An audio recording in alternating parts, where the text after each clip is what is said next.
Hello and welcome to day 12 of my run on solo self-found for Mercenaries of Trathus League. So, today has been really good for the account. So I'm currently in heist, running a few heists here, and figured that I would stop and do the league diary, which if you checked out last video, I talked about how I was going to swap from doing individual build diaries to doing like a league style diary. Also, if you're curious how I got to day 12, basically every day I've been making a build diary, so I just added it up and we're currently on 12, so yay. But today has been really plentiful for items. We've gotten quite a few uniques. I've been running a lot of delirious Exile maps. I've been running quite a bit of Harvest. Currency stash isn't looking too good. We have a couple exalts. I did get an annul earlier, but I used it on a helmet, which went it was a bad helmet. I fucked around and found out. That's what I did. I basically was trying to hit a hybrid fizz roll with a essence crafted fizz, or not fizz, a hybrid life roll with an essence crafted life roll, and it did not go well. Anyway, a couple cool things is I did get another honor home. I vowed it. It went plus two pros gems, which does nothing for any of my builds, so it's just kind of sitting there. Belly of the Beast is sitting here. I'll go over that in a little bit. A couple uniques that I've gotten so far. Haven't really think I've got anything to brag about. Today, I did get a Dream Frags, which is kind of cool. So if I level another character, I'll probably use that. Just because it gives you can't be chilled, can't be frozen. I got a Goblin Edge, which is really nice. No good wands. Yeah, I've just been getting a lot of low tier uniques. Nothing to write home about. I did get a Cloak of Flame, which we'll go over in a little bit.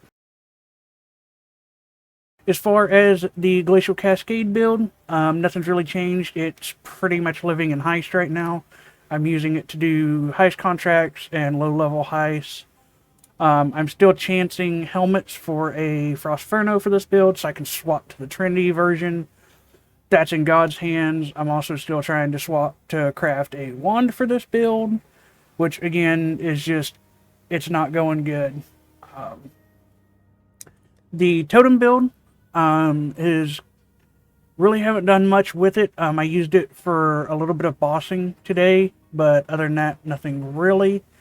I've been mainly playing the Twister build today, so we will hop onto that and talk about it because that one has gotten the most upgrades and the most action today. So let's swap and I'll catch you there. Alrighty. So this is my Twister build, Enter the Suck Zone. If you know what the reference is from, please tell me in the comments, and if you get it right, I'll heart your comment. But I've told like 6 people the name of this character and even given them hints. Nobody's got it so far, and it makes me really sad. So, what this is, if you're unsure, it is a Tornado of Elemental Turbulence build. And basically the idea of this build is I made it really, really tanky and ZDPS. The whole point of this build is I can walk through a map casually, tap and right click. I don't have to worry about shit killing me. I don't have to worry about fucking debuffs, nothing. I just walk through a map, and that's it. So, going over the gems here, Tornado of Elemental Turbulence, we have added fire, increased crit, and conk effect. You put that inside of an honor home because it gives +2 socketed gems. And then you want to vow honor homes to get like another +2. And because Tornado of Elemental Turbulence has so many gem tags, you're really likely to hit it. However, as we've seen earlier, I vowed one, hit pros gems. For some reason, the Tornado of Elemental Turbulence is not gem tagged as projectiles, so I can't use it. Rest of the gear, so Amulet is just stats, res, same for ring, stats and res. I got a minimum endurance charge ring. I dropped this, put minimum endurance charges on it. That's that. The shield, I think I bought this from the gamble thingy at Faustus. Nothing really too great. Again, it's just resin stats. The scepter is a singularity. Eventually, this will be swapped out for a better rare once I craft one. Until then, this works. It just adds flat lightning to spells. It gives you cast speed, and it gives you hinder. Tornado already gives you hinder. It's whatever. Cloak of Flame. So I was running a Belly of the Beast. And as you can see with the Belly of the Beast, I do have a little bit more armor. And I'm setting it 3k life. Cloak of Flame, I lose some armor. I also lose a little bit of regen and some life. But I gain 40% of fizz damage taken as fire damage. And because of how I'm stacking res, I'm sitting on 80 fire res. So 40% of my fizz damage is going through my fire res, which is just more defense. Gloves, just rares, boots, rares, belt, stat, rare. I mean, none of this gear is great. This is just shit I found along the way. It could be so much better. Realistically, you end up running a Kelm's Heart for your chest plate. You end up with about 8k life. So with Petrified Blood, you're sitting on about 4k-ish. Currently I'm at 5, so I'm getting there. As far as gems go, Righteous Fire with automation. We already went Tornado. We already went over the Tornado.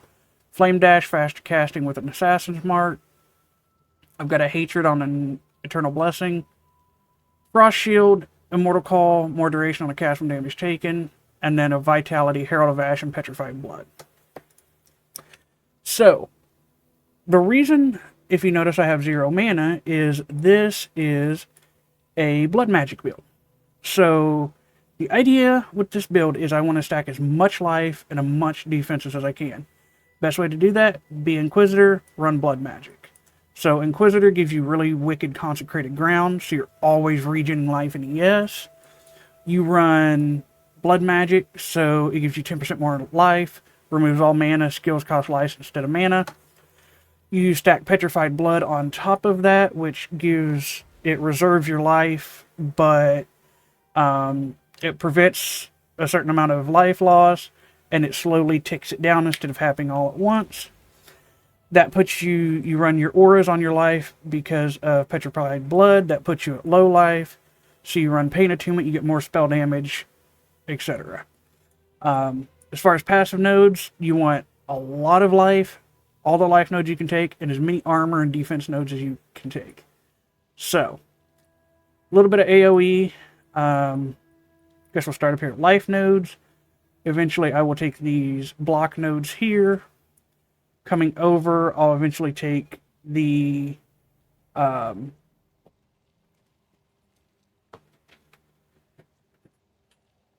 these life nodes here, just for the life regen and the max life. Jewel sockets coming across. You take in the Vampirism Wheel for life on kill, Pain Attunement, like I talked about before, Melding Wheel for more life, another Jewel socket. Come down here, this is basically most of the damage nodes that we're taking on the tree is this right here. Take a more life, spell block nodes, which I'll get into in a little bit. More life nodes coming down here for Magmatic Strikes, which is every 10 seconds you gain 30% of fizz damage as extra fire. Because of Elemental Turbulence, all of the fizz is converted to Fire, Cold, or Lightning. It's just a more damage multiplier. Coming up for the +2 max res, Protection Mastery is Corrupted Blood. Eventually, when I get a Corrupting Blood Jewel, this will be swapped to Maim and Hindered. Coming down, more life. Eventually, I will take the Hardy Wheel for more life regen. Take the Endurance Charge Wheel, probably. Juggernaut, coming down for more life. Blood Magic, as we talked about. more life nodes, more life regen, and then the champion of the cause for reservation.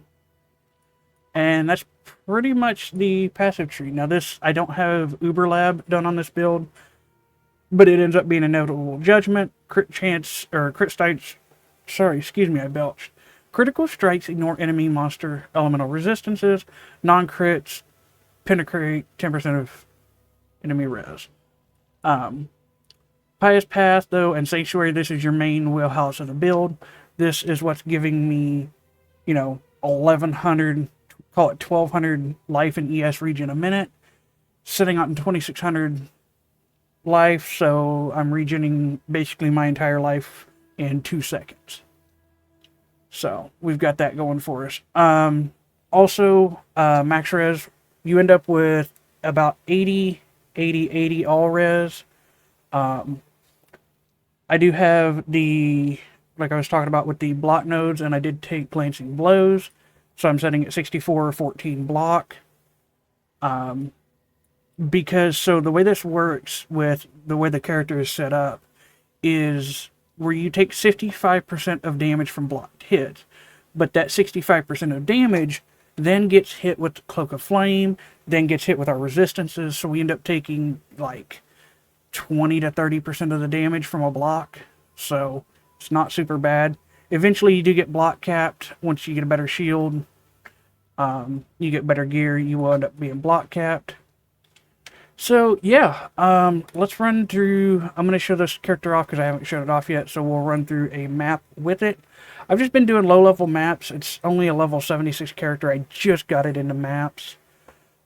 Basically I finished the story, and then I went into white, like tier 3 maps, and then I've jumped up to yellow tiers. I just need a little bit better gear, and then I can probably do red tier maps. No problem. Let's do a, what's a good map? We'll run a Forbidden Woods map. I don't remember what this map is. I'm not going to do negative all res. The only thing you can't really run on this build is you don't want to run elemental reflect because of how everything you do is elemental damage. So alright, so here we are in the map, and you walk in, you want to cast a twister right away or flame dash just so you trigger your consecrated ground. And as you can see, it lingers, so every 4 seconds you're just going to walk around. Which is funny that it lasts for 4 seconds because that's how long that tornadoes last. So every 4 seconds you got to cast a tornado, and every 4 seconds you need to stop so your regen hits. So it synergizes really well together. And like I said, the build is slow. It's not really got a lot of DPS, but that's the point of it, is that I can just walk around and tap right click. I'm super tanky. I'm super safe and comfy, and that's the entire point of the build. I'm not playing Trade League, I'm not, map rushing. I'm just relaxed, chilling, walking through maps at my own pace. And this to me is what Solo Self-Found all about. It gets away from the Trade League, I gotta make 40,000 divines an hour, and you can just enjoy the game. And to me, that's what I like. So, yeah. You walk around, tap right click, you hit a rare. Oh look, we got a ton of really cool stuff from this rare.